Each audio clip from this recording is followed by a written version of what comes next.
Krishna, Krishna Krishna, Hare Hare, Hare Krishna, Hare Krishna, Krishna Krishna, Hare Hare, Hare Krishna, Hare Krishna, Krishna Krishna, Hare Hare, Hare Krishna, Hare Krishna, Krishna Krishna, Hare Hare, Hare Krishna, Hare Krishna, Krishna Krishna, Hare Hare, Hare Krishna, Hare Krishna, Krishna Krishna, Hare Hare, Hare Rama, Hare Rama, Rama Rama, Hare Hare, Hare Rama, Hare Rama, Rama Rama, Hare Hare, Hare Krishna, Hare Krishna, Krishna Krishna, Hare Hare, Hare Krishna, Hare Krishna, Krishna Krishna, Hare Hare, Hare Rama, Hare Rama, Rama Rama, Hare Hare, Hare Rama, Rama.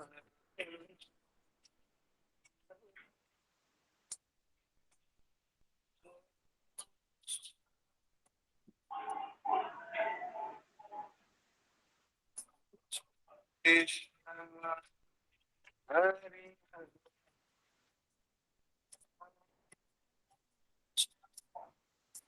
Hare, Krishna, Krishna,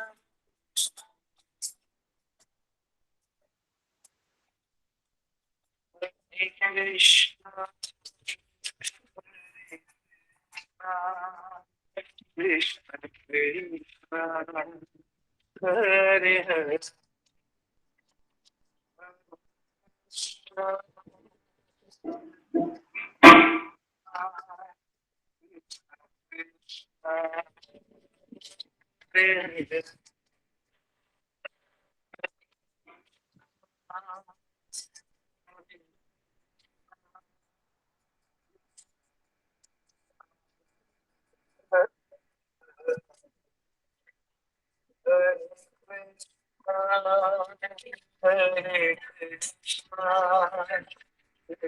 Krishna, Hare Hare,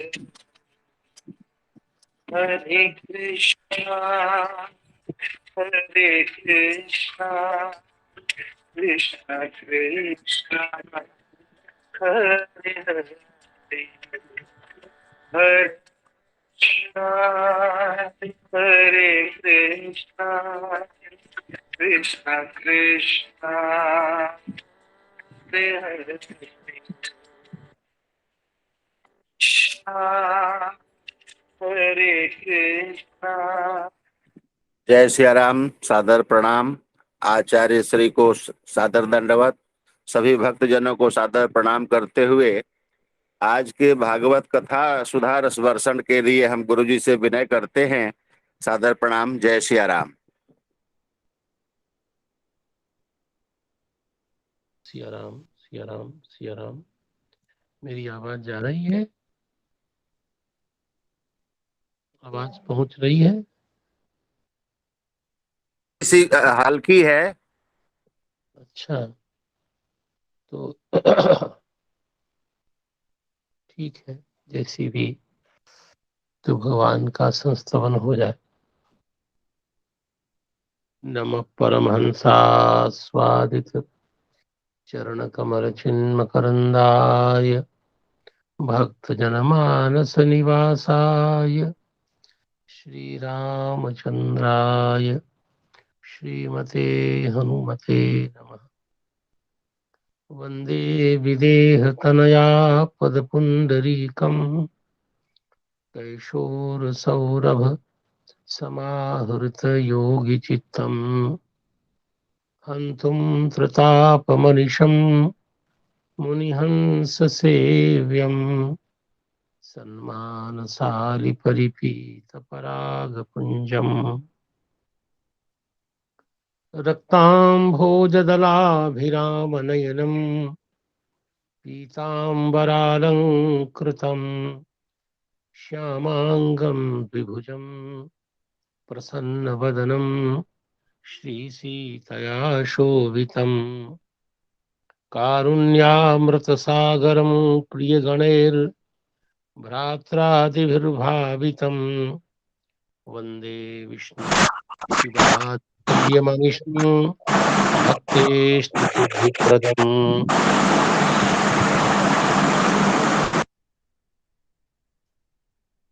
भक्तेष्टसिद्धिप्रदम् वंशी विभूषितकरान्नवनीरदावात् पीताम्बरादरुणबिम्बफलाधरोष्ठात् पूर्णेन्दुसुन्दरमुखादरविन्दनेत्रात् कृष्णात् परं किमपि तत्त्वमहं न जाने।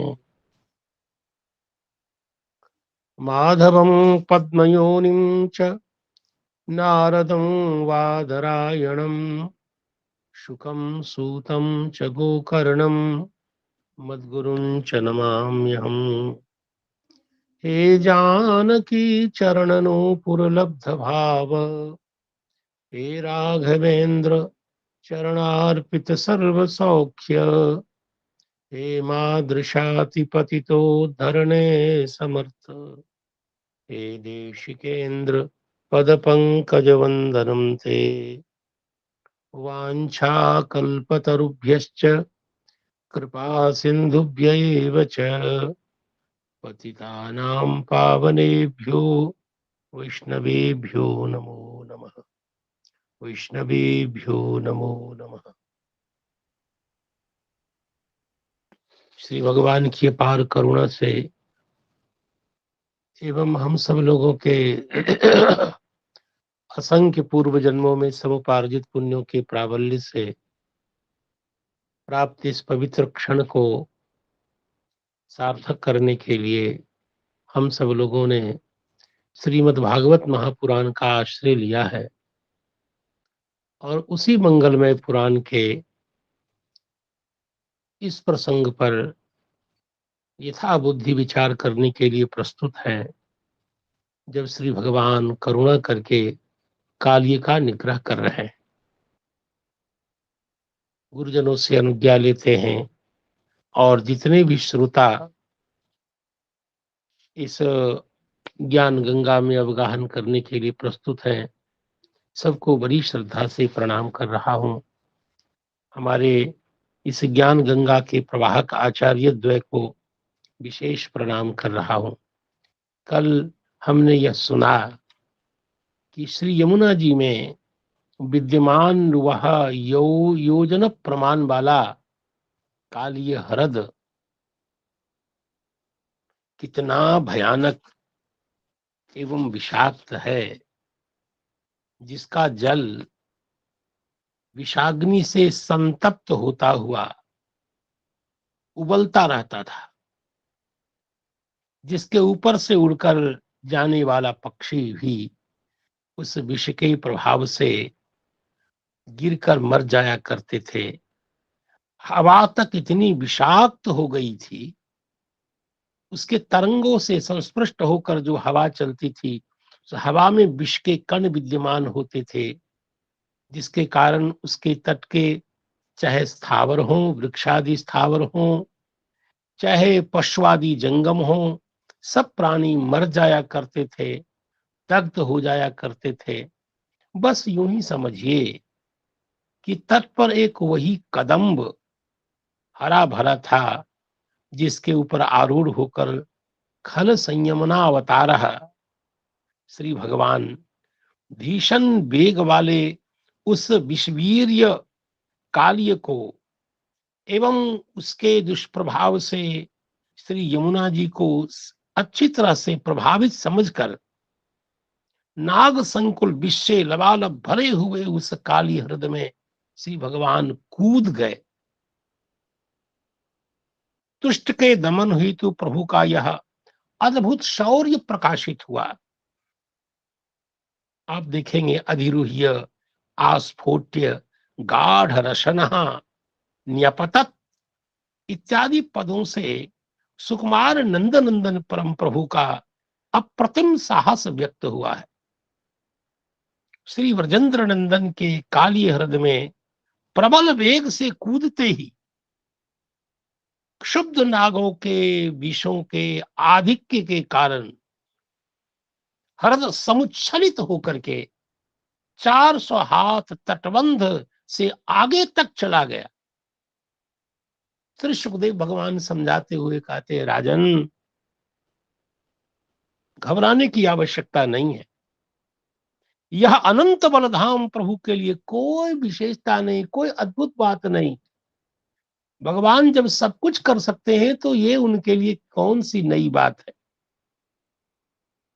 नाग के विष से भगवान में कोई वैगुण्य न आ जाए, इसकी आशंका से श्री परीक्षित जी महाराज मन में धक धक धक धक कर रहा था। उनका मन बड़े आशंकित जैसे थे।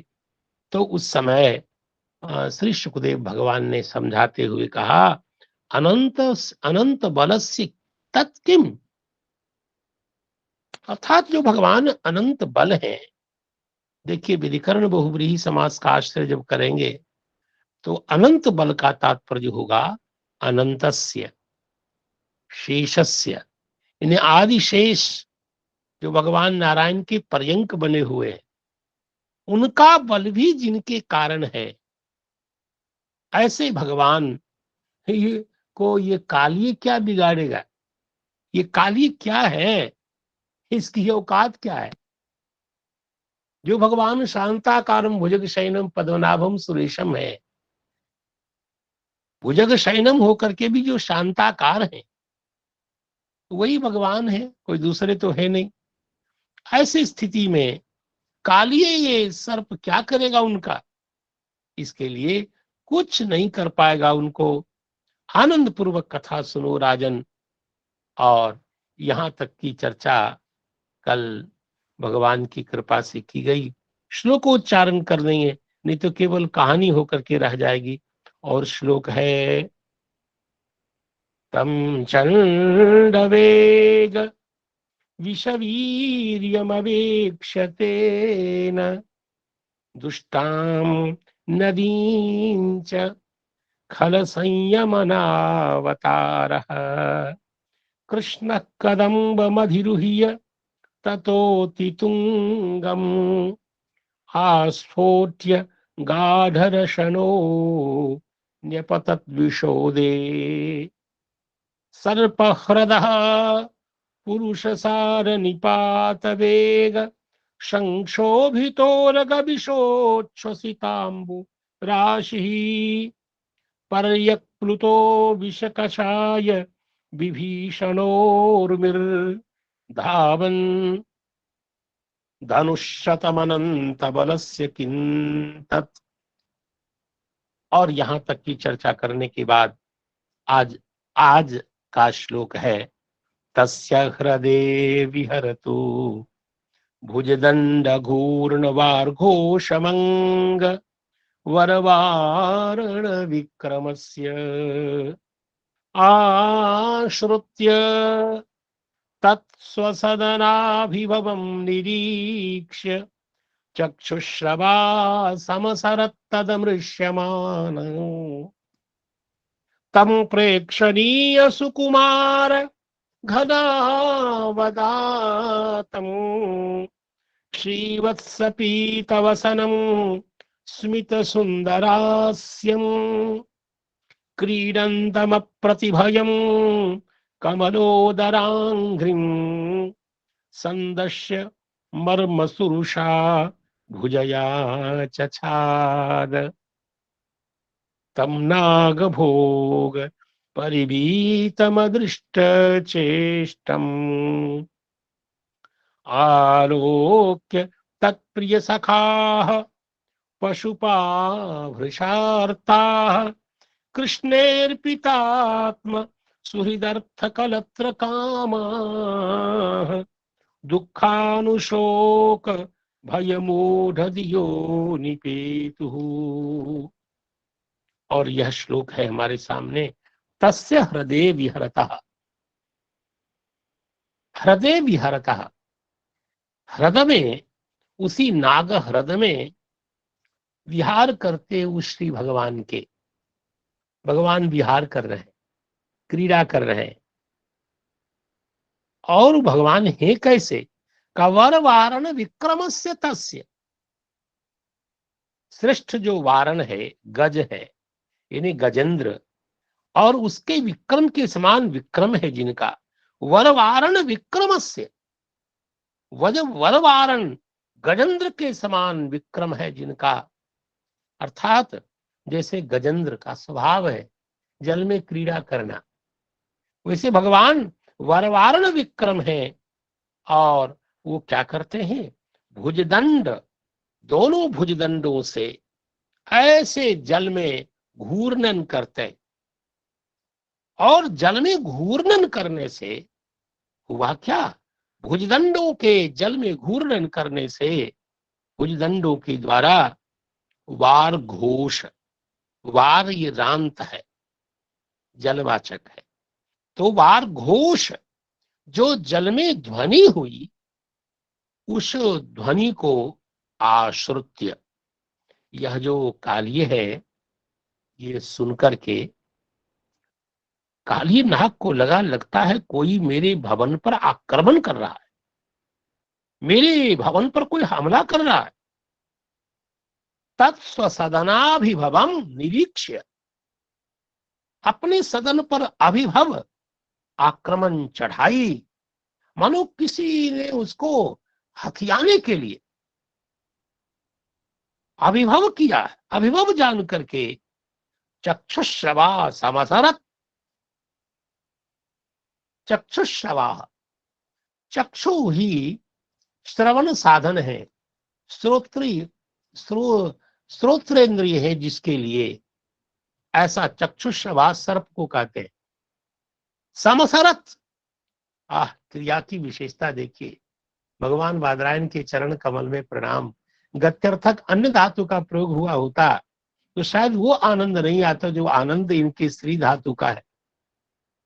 समसरत, जैसे सांप खिसकता हुआ पहुंच जाता है, रेंगता हुआ, वो रेंगना, सांप का रेंगना, ये समसरत धातु का प्रयोग भी बता रहा है। जैसे सरीसृप होता है, रेंगता हुआ चलता है, वैसे वह काली नाग भगवान के इस विहार को सह नहीं पाया और भगवान के सामने आ गया। तदा मृष्यमान, भगवान के उस विहार को न सहते हुए अमृष्यमान, तत् अमृष्यमान समसरत, भगवान के सामने आ गया। वह काली नाग श्री भगवान के समक्ष उपस्थित हो गया। आप यूं देखिए, इसे सबसे पहले श्री सुखदेव भगवान परीक्षित जी का संबोधन करते हैं। अंग, अंग, आहा, कितनी प्यार का शब्द है। अब कि अपने आश्रित को, अपने चरणाश्रित भक्त को, वात्सल्य से सिक्त किसी शिष्य को कैसे संबोधन किया जाता है, कोई भगवान शुकाचार्य से सीखे। अंग, इसीलिए टीकाकार ने लिखा है, राज्ञः शोक निराशार्थम।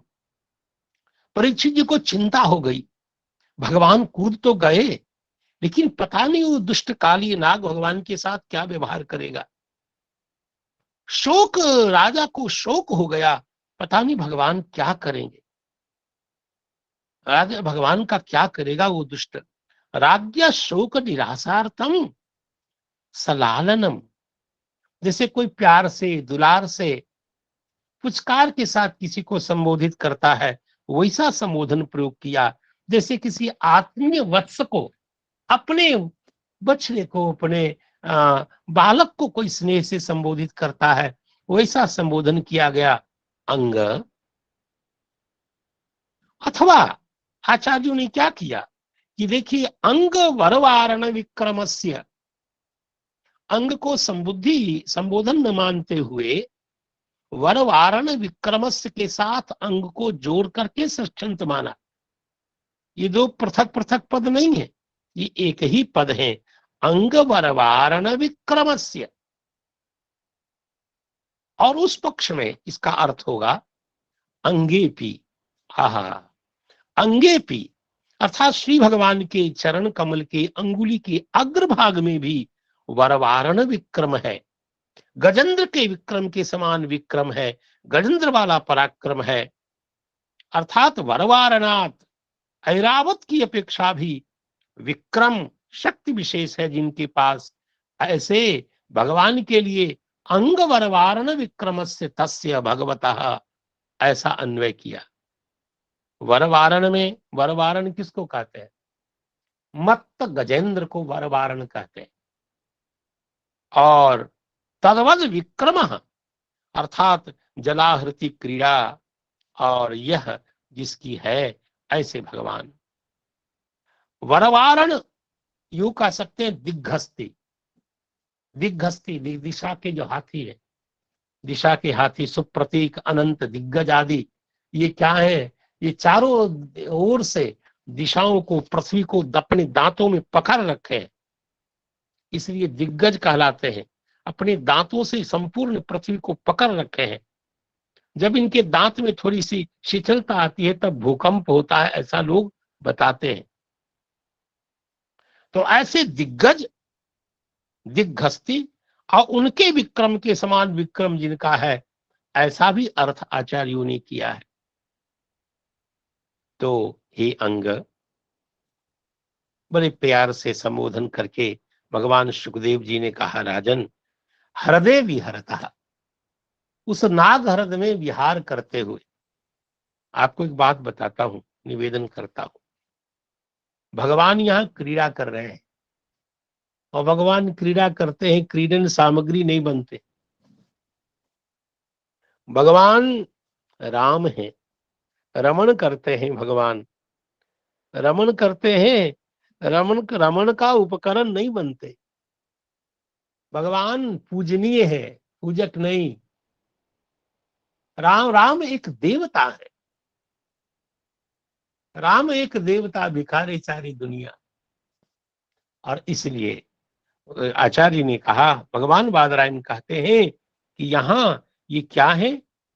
कहा ये विहरणशील देवता है, क्रीड़ा परायण है, भगवान विहरण कर रहे हैं। और उसमें आचार्यों ने कहा, विचित्र जलवाद्य सांतरादि क्रीड़ाम कुर्वतः, जल में जाकर के जल को ऐसे ऐसे अपने भुजदंडों से ऐसी चोट लगाते हैं जिससे जल तरंग जैसी आवाज आती है। जल तरंग वाद्य यंत्र को आपने देखा होगा, कटोरियों में उसी उसी मात्रा में जल रखते हैं, और बाद में लकड़ी की छोटी डंडी से टन टन टन टन टन टन अलग अलग स्वर निकालते हैं। पानी की मात्रा में तारतम्य होने के कारण स्वर में तारतम्य होता है, तारतम्य होता है।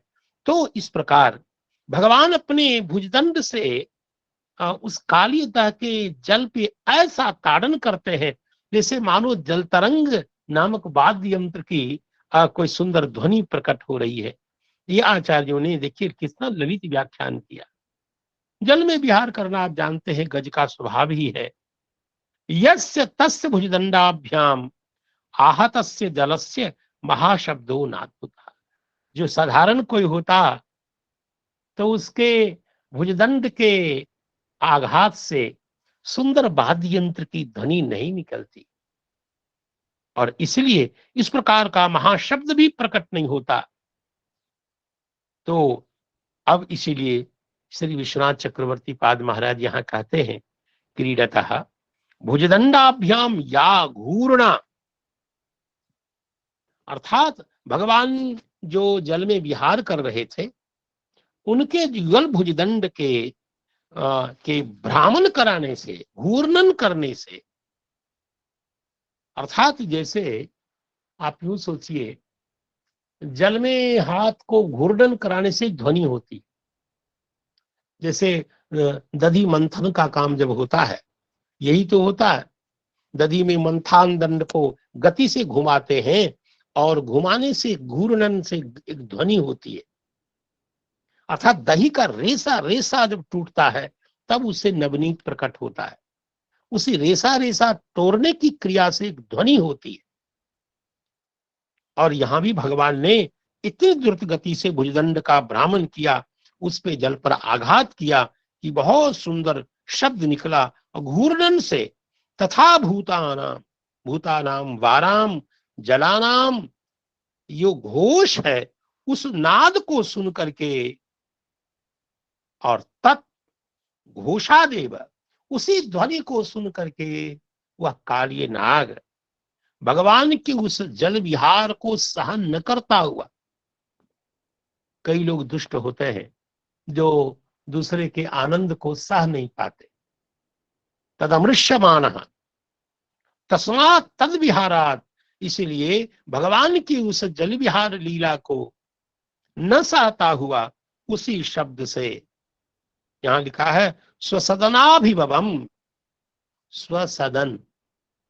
अब ये जो काली नाग है उसका सदन तो वही है, उसका वही निवास, वही घर है। उसके घर पर मानो किसी ने पराभव किया, उसको हथिया लिया, किसी ने आक्रमण कर दिया, जबरदस्ती उसके घर में कोई प्रविष्ट हो गया। तो इस प्रकार अपने सदन का आविर्भाव जब उसने देखा, निरीक्षण किया, विचार किया, तो इन दोनों भगवान के कृत्यों को, उभय कृत्यों को, भगवान का जल विहार और भगवान के द्वारा काली के सदन का आविर्भाव, दोनों को न सहता हुआ वह काली नाग चक्षुश्रवा समसरत सामने आ गया, अर्थात विरोध की भावना से आ गया, भगवान से टकराने आ गया, युद्ध करने की भावना से आ गया, भगवान की इस लीला को बाधित करने के लिए आ गया। ये तात्पर्य है। सांप की गति के लिए श्री धातु का प्रयोग आप देखें कितना आस्वाद्य है। धातु की व्यंजकता होती है, ध्वनि के अनुरूप, सर्प की गति के अनुरूप धातु का प्रयोग करना। समीपम आजगामा, बाधितुम आजगामा, समसरत तदमृष्यमान। देखिए, अब मुझे अंग्रेजी तो बिल्कुल नहीं आती है, लेकिन मर्सी शब्द का प्रयोग अंग्रेजी में होता है, कृपा, क्षमा और दया आदि के लिए। और ये मृष धातु का जो प्रयोग है, मृष्यति, आचार्य से एकम मंगलार्थम मृष्यताम, मुझे इन दोनों में थोड़ी समानता जैसी लगती है। देखिए, सांप के कान नहीं होते सीधे, इसलिए सीधे सामने आ गया। और फिर वार घोषम आश्रुत्य, क्यों? जब कान ही नहीं होते तो जल के घूर्णन की ध्वनि को वह कैसे सुन लिया? वो भी ऐसा वैसा नहीं, आश्रुत्य। इसलिए आचार्यों ने कहा चक्षुंषि एवं श्रवांसी यस्य स, नेत्र ही जिनके कान है, नेत्र के द्वारा ही जो सुना करता है, और अतः निरीक्ष समसरत, अर्थात चक्षुषा एवं शृणोति, नेत्र से ही वो सुनता है। इसका मतलब यह हुआ कि घोष को आंख से ही सुन लिया, तभी तो आंख से भगवान की सुंदरता वो नहीं देख पाया, और नहीं तो भगवान को डसता नहीं। भगवान के अप्रतिम सौंदर्य को देखकर कौन ऐसा पापी होगा जो भगवान को दंशन करने का सोचेगा? दंशन नहीं करता। अथवा यूं सोच लीजिए कि चक्षुषी में, नेत्र में ही श्रवः कीर्ति है जिसकी, अर्थात चक्षु से ही श्रवण का काम जो कर लेता है, इसलिए उसका चक्षु सफल है।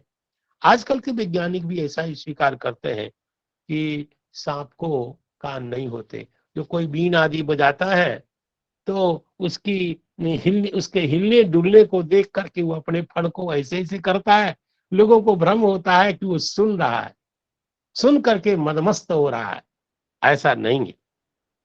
श्री वल्लभाचार्य जी महाराज यहाँ कुछ कहते हैं कि न श्रवण मात्रेण तस्यागमनम, भगवान के उस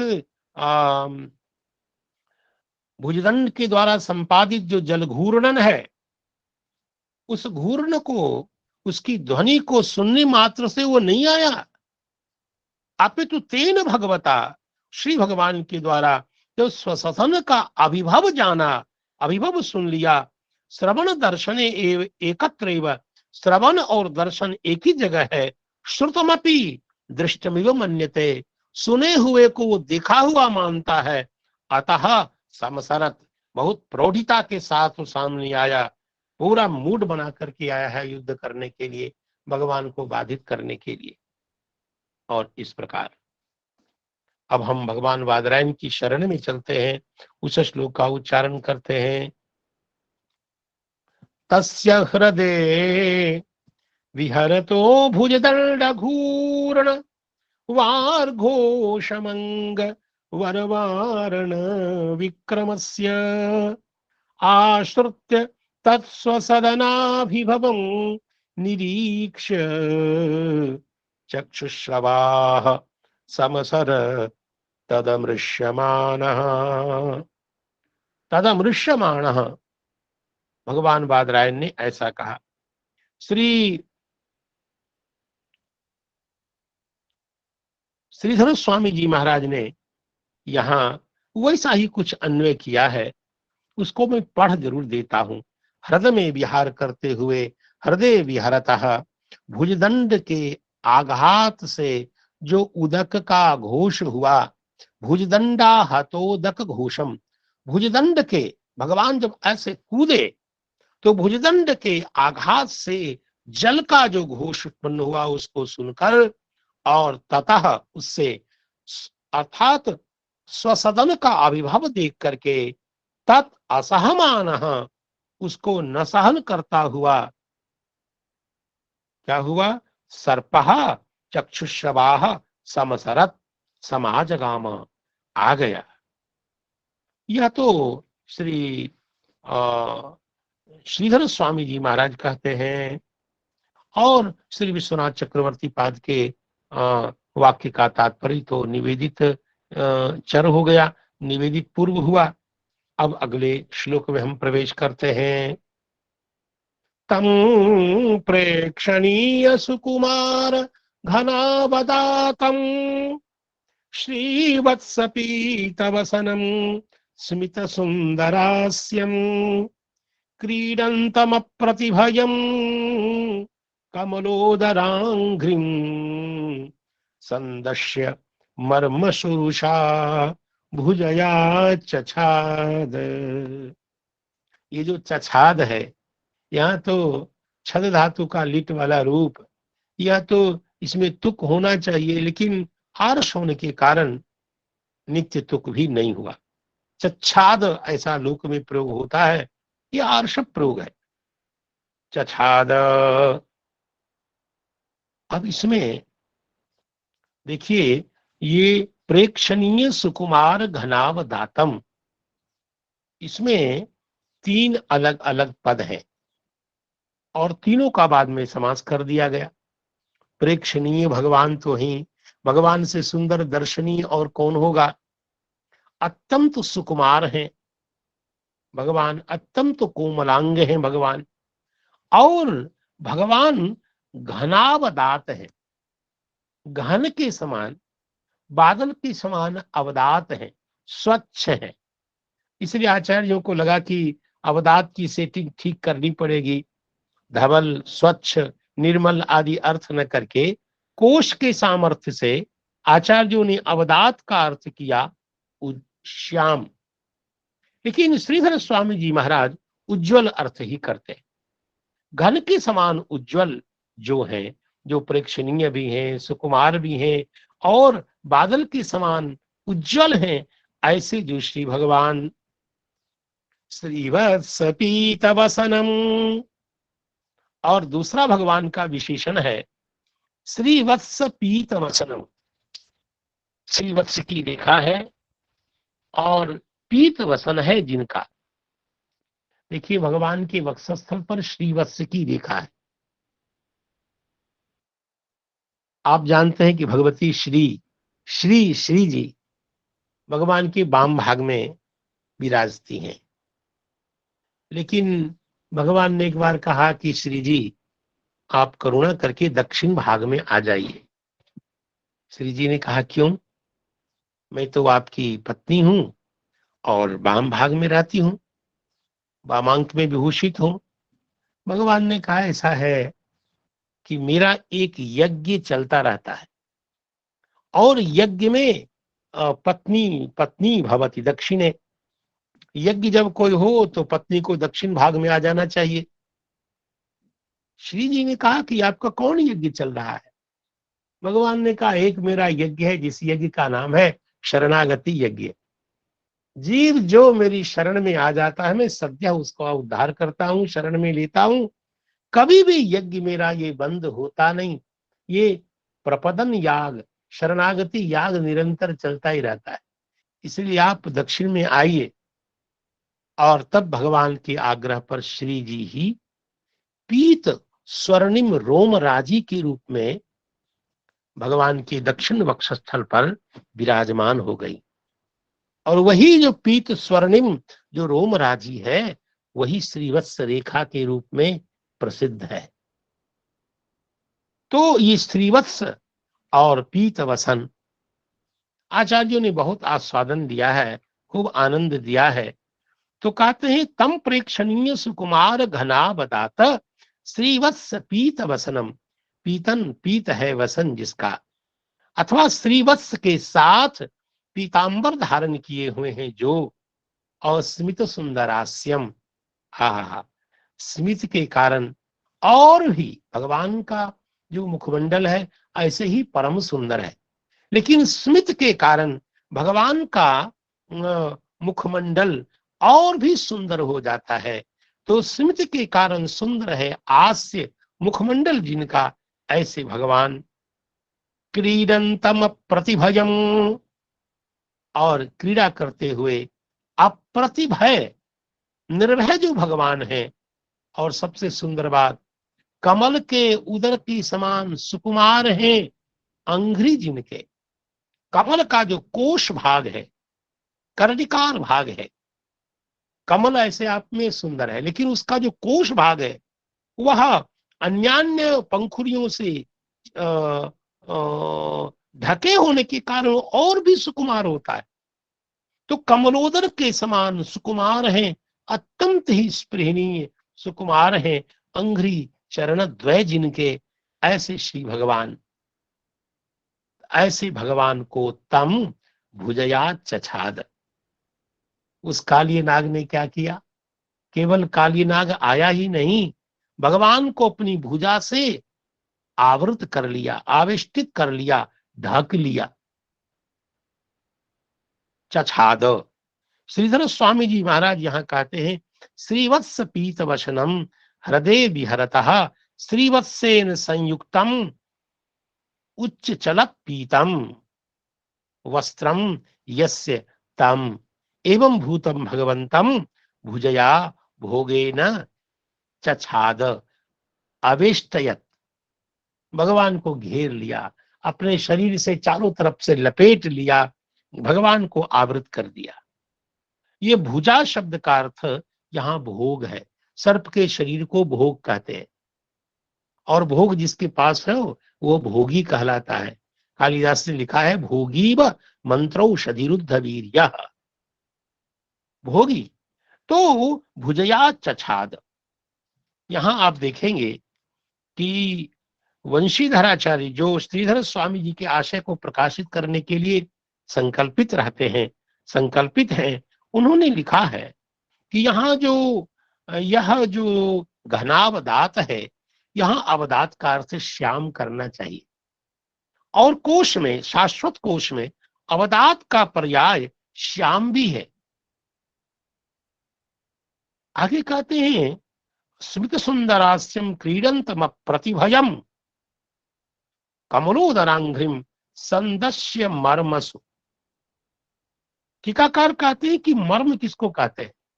भगवान के मर्मों पर, मर्म स्थानों पर उस कालिय नाग ने दंशन किया।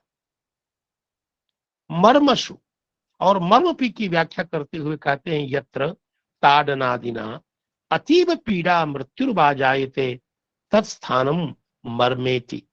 जहां प्रहार करने से, ताड़न करने से इतनी पीड़ा होती है, मरणांत वेदना होती है, और उस स्थान को मर्म कहते हैं।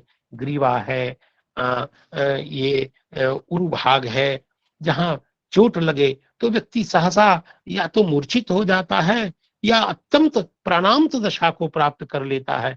ऐसे मर्म पर भी मर्मसु, और मर्म भी एक वचन नहीं, मर्मसु कह के अनेक मर्म स्थलों पर संदस्य, दष्ट्वा न कह के संदस्य, अनेक प्रकार से ऐसा दंशन किया है कालीनाग श्री भगवान के मर्म स्थल पर, और क्रोध में आकर के रुषा भुजया चछाद, अर्थात अपने शरीर से भगवान को मानो आबद्ध कर लिया, घेर लिया।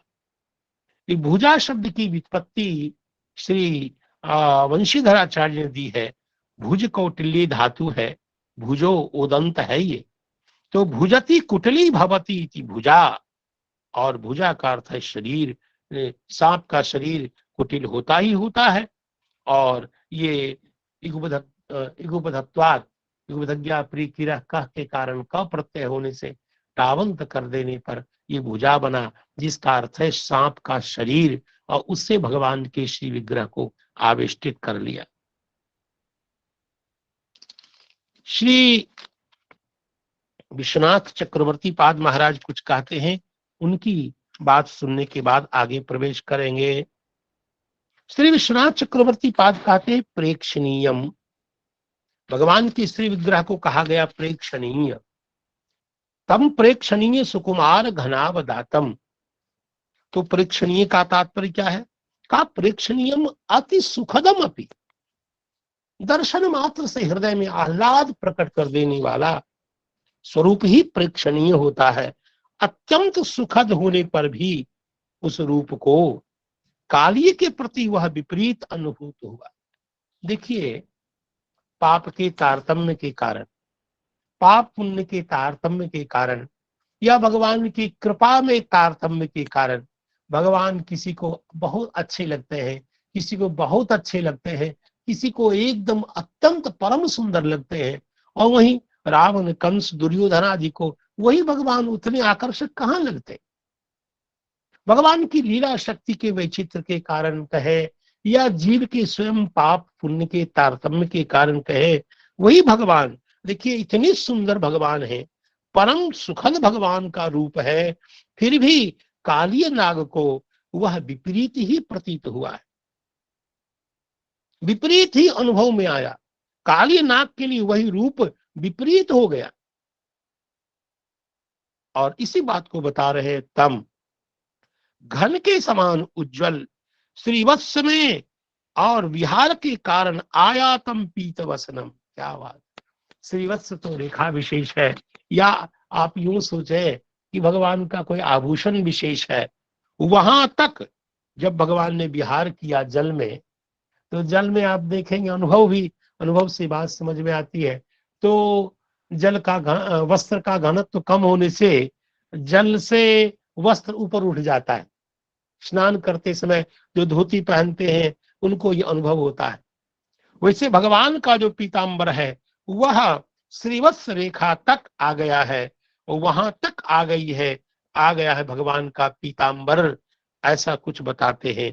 विहार वशात, विहार करने के कारण आयातम, पहुंच गया है, आ गया है, पीतम वसनम यस्य, श्रीवत्स तक, श्रीवत्स में, श्रीवत्स रेखा तक, श्रीवत्स चिन्ह तक पीतांबर आ गया है, ऐसा भगवान का सुंदर स्वरूप है। अथवा जिसकी व्याख्या मैंने अपनी बुद्धि से की, श्रिया लक्ष्मी रेखया युक्तम वत्सम वक्षा यस्य, श्री लक्ष्मी जी की रेखा से युक्त। देखिए, जब वेद वेद भ्रांत होते, ये तो मैं नहीं कह सकता, जब वेद को यह लगता है, विद्वानों को लगता है, ऋषियों को लगता है कि आखिर परम पुरुष कौन है, भगवान शंकर का वर्णन भी वैसे, गणेश जी का, कार्तिकेय जी का, अन्य भगवान इंद्र चंद्र महेंद्र आदि सबका स्वरूप उसी रूप में वर्णित वेद में उपलब्ध होता है। तो जब ऋषि मुनि भ्रांत हो जाते हैं वेद के वचन को पढ़ करके, तब एक यही चिन्ह ऐसा है जो भगवान के पुरुषोत्तमत्व का ज्ञापन करता है। और जब ऋषि मुनि महात्मा भगवान के वक्षस्थल पर श्रीवत्स की रेखा को देख लेते हैं, जो लक्ष्मी जी का विहार स्थल है, जब उस चिन्ह को देख लेते हैं, तो विद्वान ऋषि मुनि महात्मा निर्भ्रांत हो जाते हैं कि यही परम पुरुष है, यही पुरुषोत्तम है, जिनके हृदय पर श्रीवत्स की रेखा है, श्री जी का नित्य निवास है। एक बात और है,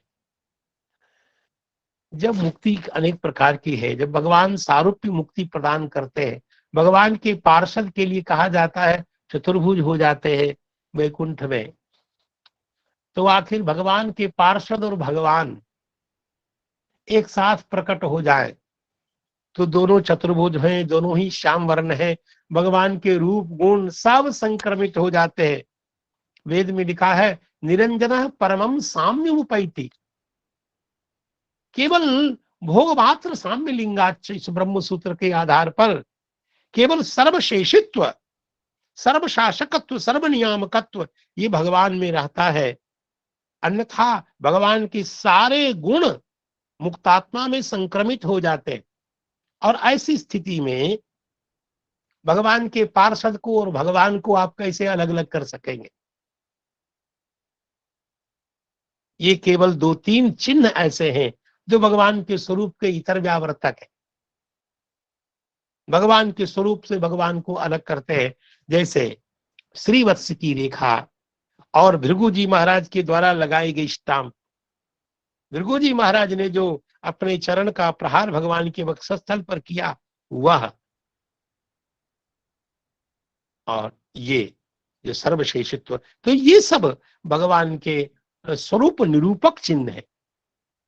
इसीलिए कहते हैं श्रिया लक्ष्मी रेखया युक्तम वत्सम वक्षो यस्य, यहां वत्स शब्द वक्षस्थल का वाचक है। और इसी प्रकार पीते वसने यस्य, पीतांबर है, पीते वसने अर्थात पीले हैं दोनों वस्त्र जिनके वसन में, और यस्य स तम अर्थात भगवान के पीतांबर में ऐसी ऐसी रेखा है। उरो आप कहते हैं कि भाई वत्स शब्द का अर्थ वक्षस्थल कैसे होता है, तो अमरकोश के सहयोग से इस अर्थ का पोषण करते हैं। तो आचार्य चरण श्री विश्वनाथ चक्रवर्ती पाद महाराज ने यहाँ इस प्रकार का व्याख्यान किया। लेकिन अब आप देखें, इस श्लोक को लक्षित करके श्री वैष्णव तोषणीकार जो कहते हैं वो सुनते हैं जरा। सदृशे तादृशेपि दुष्टौषौ तथा चष्टेति काल्यस्य महापराधम दर्शयन् व्रज जन भावेन अनुशोचन विशिनष्टि तम प्रेक्षणीय इत्यादि। आचार्य चरण वैष्णव तोषणीकार प्रभु कहते हैं कि भगवान कितने सुकुमार हैं, कितने मृदुल स्वभाव वाले हैं, ऐसे भगवान में भी यह दुष्ट उस प्रकार का आचरण करता है, उनका दंशन करता है, उनको अपने शरीर से लपेट लेता है, व्यथित करना चाहता है। यह सही में काली नाग का महाअपराध है। देखिए, अन्य किसी प्रकार से कोई अपराध कर दे, किसी सामान को तोड़ दे, कुछ कर दे, तो चलो ये अपराध कोटि में आया। थोड़ा प्रतिकूल आचरण कर दे, लेकिन साक्षात भगवान के श्री मंगल विग्रह के ऊपर जो इसने अनिष्ट आचरण किया, ये निश्चित रूप से महापराध है। और महापराध है इसलिए नाग पत्नियों ने बाद में जो भगवान से क्षमा याचना की है, तो उस नाग पत्नियों ने भगवान से कहा है कि अपराधा सकृत भर्त्रा सोढ़भ्य सब प्रजा कृता। हे भगवान, पूरी की पूरी सृष्टि आपकी प्रजा है, और प्रजा के द्वारा किए गए अपराध को जिसे राजा, दयालु राजा क्षमा कर देता है, भगवान इसी प्रकार आप मेरे पति के अपराध को क्षमा कर दीजिए। मूढ़स्य त्वाम अजानतः, ये महामूर्ख है, आपके स्वरूप को ये जानता तो शायद ऐसा अपराध नहीं कर पाता। तो इसका अर्थ हुआ कि इस नाग से अपराध हुआ है, अपराध नहीं महापराध। सही अर्थ में आर्द्र अपराध हुआ है। अपराध भी दो तीन प्रकार के होते हैं, वैष्णवाचार्यों ने बड़ा विवेचन किया है। आर्द्रापराधास्तया, अर्थात श्री जयंत ने श्री जगदम्बा जनक नंदिनी के प्रति जो अपराध किया, उनके हृदय पर चंचू का प्रहार किया। गोस्वामी जी की दृष्टि से चरण में जो प्रहार किया चंचू से, ये साधारण अपराध नहीं है, ये आर्द्रापराध है। और इसलिए यहां महापराध हम दर्शयन, इसी महापराध को दिखाते हुए ब्रजजन के भाव से, अर्थात ब्रजजन के भाव से, इसका तात्पर्य क्या हुआ कि भाव विशेष के कारण सोच करते हुए विषि नष्टि विविध विशेषण दे रहे हैं भगवान में। और वह विशेषण है प्रेक्षणीय सुकुमार घनाबदात श्रीवत्स पीत वसन और स्मित सुंदरास्य क्रीडन अप्रतिभय कमलोदरांघ्रि। ये सारे विशेषण भगवान के हैं। क्रीडंतम, भगवान क्रीड़ा कर रहे हैं, क्रीड़ा करते हुए भगवान को इत्यत्र हेतु अप्रतिभयम, क्रीडंतम अप्रतिभयम। जो व्यक्ति डरा हुआ होगा वो कैसे क्रीड़ा करेगा? तो अप्रतिभम, अप्रतिभय, निर्भयता ही खेलने में कारण है। और भगवान क्रीड़ा करते हैं। मोदते भगवान भूतैहि बालः क्रीडन कैरिव, निर्भय भगवान ही क्रीड़ा कर सकते हैं, जीव क्या क्रीड़ा करेगा? जिसके मस्तक पर काल नाचता रहता है वो क्या निर्भय होगा, और जो निर्भय नहीं हो क्या खेलेगा? मृत्यु को भूल करके कभी कभी थोड़ा बहुत खेल लेता है, लेकिन जो काल का ग्रास है वो क्या क्रीड़ा करेगा? तच्च काल्यस्य दुर्बुद्धित्वं सूचयति।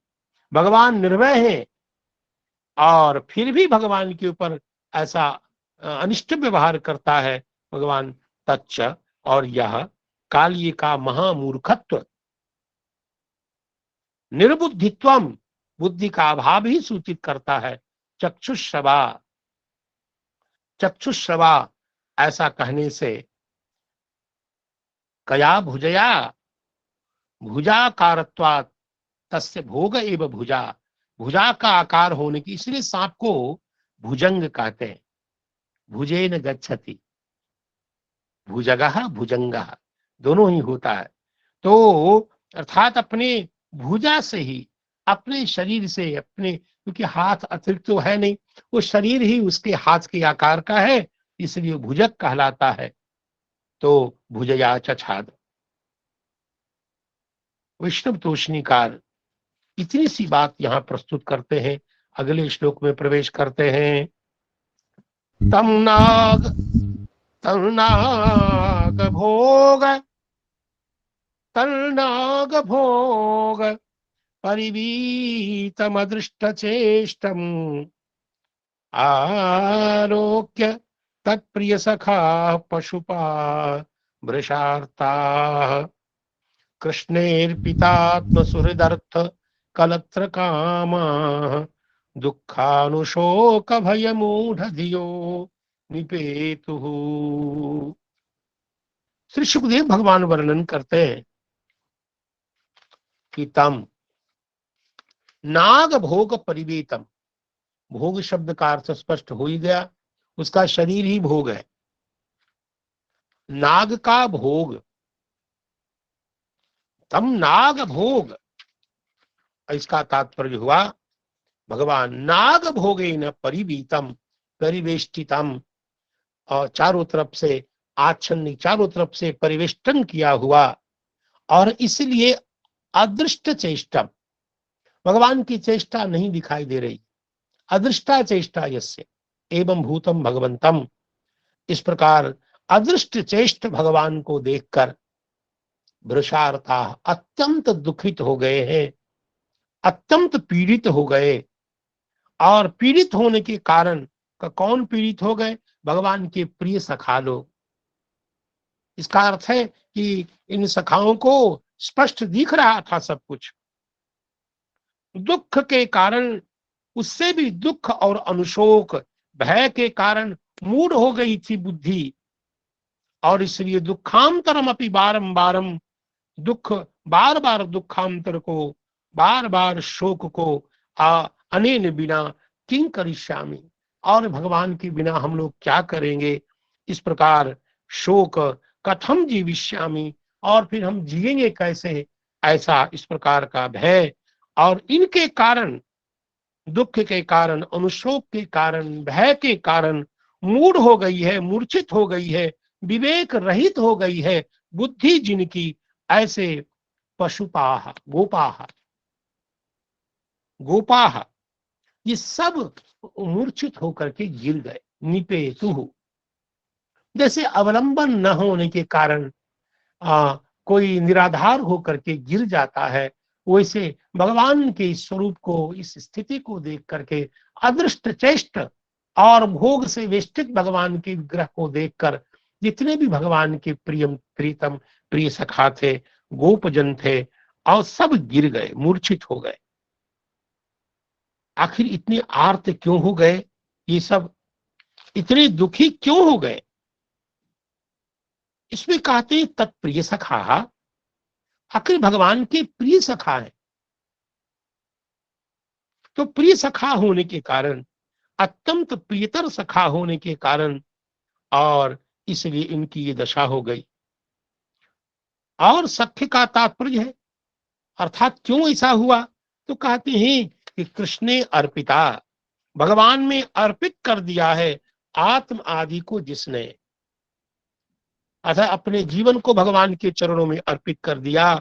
यह जो देहादि संगात है, यह आत्मा है, शरीर को भी कभी कभी आत्मा कहते हैं, तो देहादि संघात रूप यह आत्मा, इसको जिन्होंने भगवान के लिए अर्पित कर दिया, पुत्रादि को अर्पित कर दिया, धन को अर्पित कर दिया, स्त्री को अर्पित कर दिया, और इस लोक और परलोक के सारे सुख भोग की भावना को अर्पित कर दिया, इस लोक के भोग को अर्पित कर दिया, और यह और आमुष्मिक, इस लोक और परलोक के सकल भोग को अर्पित कर दिया, ऐसे इनके प्रिय सखाजन हैं। आप कह सकते हैं कि इतने प्रेमी हैं श्री भगवान कृष्ण के चरण कमल में, जिन्होंने सब कुछ अर्पित कर दिया, तो इस प्रकार विषाक्रांत देश में पतित तेषाम कुतो मरणम न, तेषाम कुतो मरणम, अर्थात निश्चित रूप से इस दशा को देख करके उन्हें, जो जैसे गोपिकाओं से भगवान ने कहा था कि इतने विरह में कातर हो रही हो, तो मेरे विरह से समाप्त क्यों नहीं हो जाती, तो गोपांगनाओं ने कहा था कि हम सब निश्चित समाप्त हो जाते, लेकिन इन कथावाचकों ने हमको मरने नहीं दिया, निरंतर आपकी कथा सुना सुना करके जीने की इच्छा प्रकट कर दी है। नच तत्र तादृश विषक्रांत देशे पतितानाम तेषाम कुतो मरणम इति न शंक्यम कुतो न मरणम, तो कहते हैं भगवत कृपा दृष्टिया अमृत वृष्टि ही विद्यमानत्वात्, भगवान की कृपा दृष्टि और जो अमृत वृष्टि के समय है, उससे उसके विद्यमान होने के कारण इन लोगों के प्राणांत नहीं हुए। और इसी प्रकार नंदादि में भी जो भगवान के की दशा के बाद भी उनके जो प्राण नहीं निकले, उसमें भगवान की कृपा दृष्टि जो अमृत श्रावी है, उसी की ही कारणता समझनी चाहिए। और सही बात है आचार्य जिन्होंने व्याख्या की है, तम नाग भोग परिवीत मदृष्ट चेष्टम आलोक्य तत्प्रिय सखा पशुपा भृषार्ता। आगे श्री विश्वनाथ चक्रवर्ती पाद महाराज कहते हैं, परिवीतम नाम वेष्टितम अदृष्ट चेष्टम। विश्वनाथ चक्रवर्ती पाद यहाँ रहस्य का उद्घाटन करते हैं। काल देखिए, युद्ध में क्या होता है, प्रतिद्वंदी के उत्साह को बढ़ाने के लिए कभी कभी भगवान को लीला करनी पड़ती है। गोस्वामी तुलसीदास जी कहते हैं, रण लीला लगी प्रभु ही बंधार्यो। रण में कौतुक करने के लिए भगवान कभी कभी नागपाश में आबद्ध हो जाते हैं। ऐसा नहीं, अरे भगवान जिनके संकल्प से ब्रह्मांड का प्रलय हो सकता है, उसको रावण से युद्ध करने की आवश्यकता है? काली नाग को मारने के लिए क्या उनको काली हृद में कूदने की आवश्यकता है? या कुछ भी करने के लिए भगवान को क्या संकल्प से सब कुछ हो जाएगा? लेकिन यह जो रणलीला है, यह एक प्रकार की जो काली नाग के साथ जो भगवान लीला कर रहे हैं, तो काली से उत्साहवर्धनार्थम क्षणम भीता। भगवान जो अदृष्ट चेष्ट हो गए, उसमें कारण बता रहे हैं। इसलिए कि काली के उत्साह को बढ़ाने के लिए भगवान एक क्षण के लिए डर गए, स्तब्ध के समान हो गए, और स्तब्ध के समान भगवान स्थित हो गए। अथवा भगवान ये कहना चाहते हैं, अरे कालिय, तुम जितना चाहो उतना हमें दंशन कर लो, हमें डस लो, हमें बांध लो, लपेट लो। पश्चात बलम दर्शयिष्यामि, बाद में मैं अपने पराक्रम का बल का बल दिखाऊंगा। तो इसका अर्थ हुआ वीर दर्पेन स्थितम। भगवान दर्प, वीर दर्प से स्थित रहे, ये यही तात्पर्य है। केचित गोपाहा, तो पशुपाहा, तो भगवान के प्रिय सखा वहां आ गए, बड़े व्यथित हो गए। और पशुपाह अर्थात गोप लोग, लेकिन कहते नहीं नहीं, केचित गोपाह शाली क्षेत्रस्था कृषका। फसल में शाली कहते शाली तंडुल संपूर्ण, वहां की खेती में जो अनाज के जहां प्रकट हो शाली विशेष, जो अनाज विशेष है उसके खेत में विद्यमान थे। वहां से किसान आ गए, और ते कीदृशाह, वो सब कैसे हैं जो भगवान की इस दशा को देख करके बड़े व्यथित हैं, आर्त हो गए हैं। का कृष्णेर पिता, भगवान कृष्ण के चरणों में अर्पित कर रखा है। लालनार्थम आत्मादय, लालन के लिए, ये जीवात्मा आदि जीवात्मा की जो चीजें हैं वो भगवान के लालन के लिए, भगवान के हाथ में रह करके हम सुरक्षित रहेंगे, आनंद रहेंगे। भगवान जीवात्मा के साथ, उसकी सकल वस्तुओं के साथ लीला करते हैं। और ऐसे जो भगवान हैं, श्री विश्वनाथ चक्रवर्ती पाद यह इस पद की व्याख्या करते हुए कहते हैं, कृष्णेर पितात्म सुहृदर्थ कलत्र कामा। भगवान के चरणों में अर्पित कर दिया है आत्मा, सुहृत, अर्थ, कलत्र, पत्नी और सकल सकल कामनाओं को। ऐसे जो भगवान के प्रिय सखा है और गोप लोग हैं, जो अत्यंत भ्रषा, अत्यंत आर्त हो गए, अत्यंत व्यथित हो गए हैं, और मूर्छित होकर के निपेतु गिर गए। इसकी व्याख्या विश्वनाथ चक्रवर्ती पाद ने कुछ इस प्रकार की है।